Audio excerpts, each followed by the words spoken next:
Shalom, salam damai sejahtera bagi kita semua.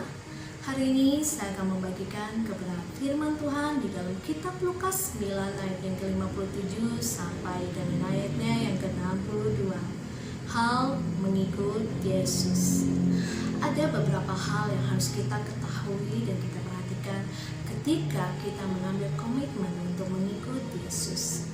Di ayat yang ke-57 sampai dengan 58, ketika Tuhan Yesus sedang dalam perjalanan bersama dengan murid-muridnya menuju ke kota Yerusalem, di tengah perjalanan ada seseorang berkata kepada Tuhan Yesus demikian, "Tuhan, aku akan mengikut kemana saja Engkau pergi." Di sini Tuhan mengetahui maksud dan isi hati orang yang berkata demikian.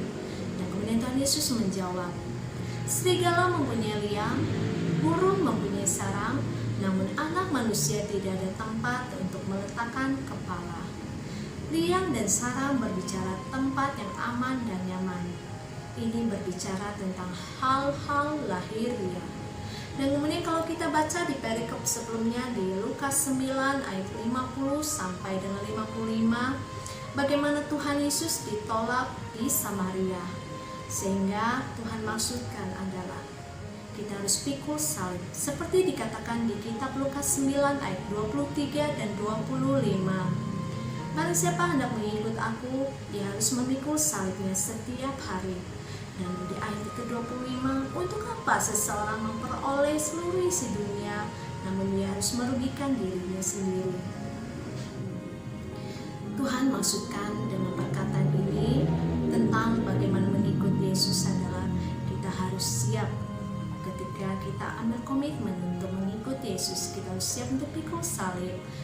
Dan motivasi yang benar untuk mengikut Tuhan Yesus bukan hanya sekedar berbicara tentang hal-hal lahiriah, bukan hanya berbicara tentang berkat, mujizat, dan segala hal-hal lahiriah. Tetapi yang harus kita perhatikan adalah kita harus siap untuk pikul salib dan menjadikan Tuhan sebagai motivasi kita yang terutama dalam komitmen kita untuk mengikuti Yesus. Sehingga apapun yang terjadi ketika tidak ada hal-hal yang kita inginkan terjadi dalam kehidupan kita, ketika hal-hal itu tidak terjadi seturut dengan kemauan kita, maka apapun yang terjadi dalam hidup kita, kita akan mampu untuk berkata bahwa Tuhan Yesus baik.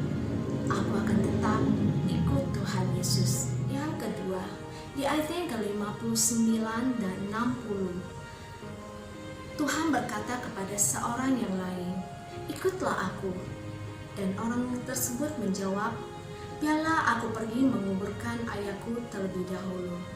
Maksud orang tersebut bukanlah bahwa ayahnya baru saja meninggal, tetapi ini adalah sebuah dalih untuk menunda, untuk mengikuti Yesus. Sehingga Tuhan menjawab, "Biarlah orang mati menguburkan orang mati, tapi engkau pergilah dan beritakanlah kerajaan Allah kemana-mana."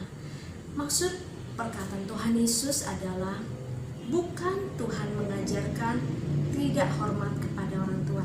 Tuhan sangat menghargai untuk menghormati orang tua. Tetapi yang Yesus maksudkan adalah bahwa biarlah orang yang mati secara rohani menguburkan orang yang mati secara jasmani.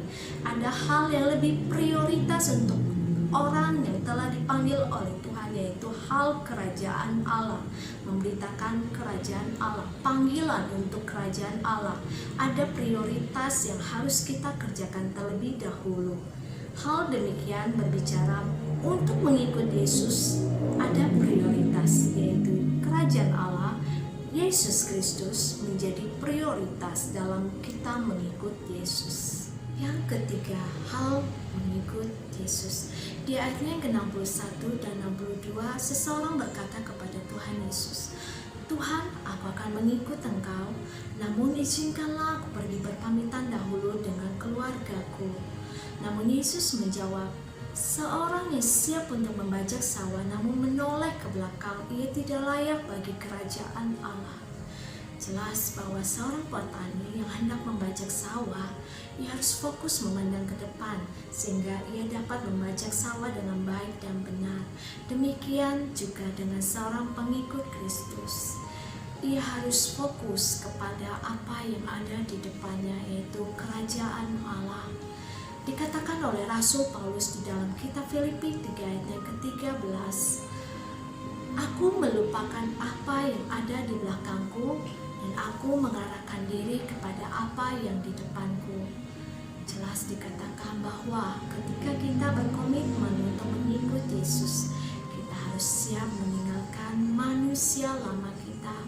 Kita harus menanggalkan manusia lama kita, segala dosa-dosa di belakang kita, segala hal-hal kebanggaan kita, kesuksesan kita, keegoisan kita, segala hal yang dapat merintangi kita untuk dapat melangkah maju dalam kerajaan Allah harus siap kita tinggalkan.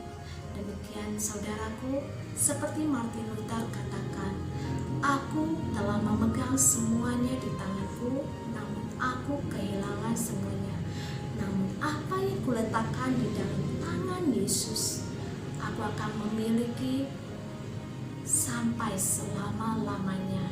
Demikian saudaraku, ketika kita berkomitmen untuk mengikut Yesus, beberapa hal tadi harus kita perhatikan sehingga kita layak bagi kerajaan Allah.